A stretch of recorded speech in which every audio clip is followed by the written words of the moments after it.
এখানে আমি 1.5 কেজি মাংস নিয়েছি। আজকে মাংসের ঝোল হবে আলু দিয়ে গরুর মাংসের ঝোল। এখন মাংসটাকে ভালো করে ধুয়ে নিচ্ছি। মাংসটা সম্পূর্ণ ধোয়া হয়ে গেছে। এখন পানি ঝরানোর জন্য একটি ত্রিতে নিয়ে গেলাম। পানিটা ঝরার পরে মশলা দিয়ে মাখিয়ে নেব। এখন আমি এক এক করে সম্পূর্ণ মশলাগুলো দিয়ে দিব। সব মশলা দেওয়া শেষ। এখন মাখিয়ে রাখবো 15-10 মিনিট। এতে মাংসটা খুব মজা হয়। ভালোভাবে মশলাটা মাখিয়ে নিয়েছি।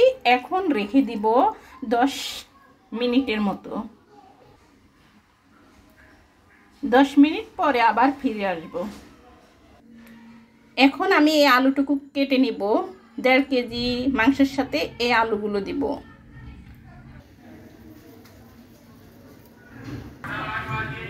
আলুটাকে সম্পূর্ণ কেটে নিয়েছি এই যে এভাবে। এখন মাংসটা বসিয়ে দিব চুলায়। এখন চুলায় জালটুকু দিয়ে মাংসটাকে ডেকে বসিয়ে দিলাম। দুর্ভাগ্য কপাল আমার, কারেন্ট চলে গেছে। আসতে নাকি অনেক সময় লাগবে। অন্ধকারে রান্না করতে হবে। ঢাকনাটা উঠিয়ে দেখি বলক আসছে কিনা। হ্যাঁ, বলক আসা শুরু হয়ে গেছে। এখন একটু লাড়া দিব।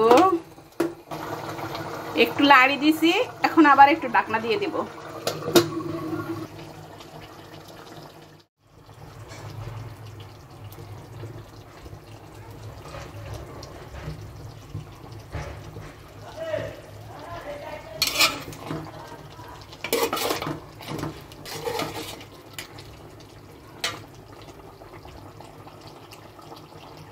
খুব সুন্দর করে কষিয়ে নিয়েছি। এখন জলটুকু দিয়ে দিব। জলটুকু দিয়ে দিছি। এখন আবার একটু লাড়িয়ে দিচ্ছি। বলক আসলে আলুটুকু দিয়ে দিব।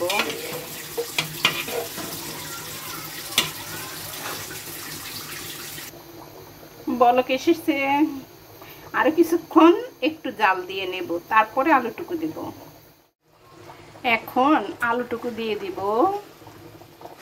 ভালো করে বলক নিয়ে নিলাম।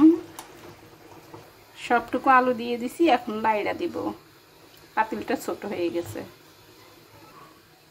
একটু লাইড়া দিছি। এখন ঢাকনা দিব না। একটু ভালো করে ফুটানো হলে তারপর আবার ঢাকনা দিয়ে দিব। বলক এসেছে। এখন আর বেশি রান্না হবে না। 2 থেকে 5 মিনিট রান্না করা হবে। রান্নাটা দেখে এখন দিয়ে দিব। 5 মিনিট পরে আবার আসবো। আলহামদুলিল্লাহ, সম্পূর্ণ রান্নাটা শেষ।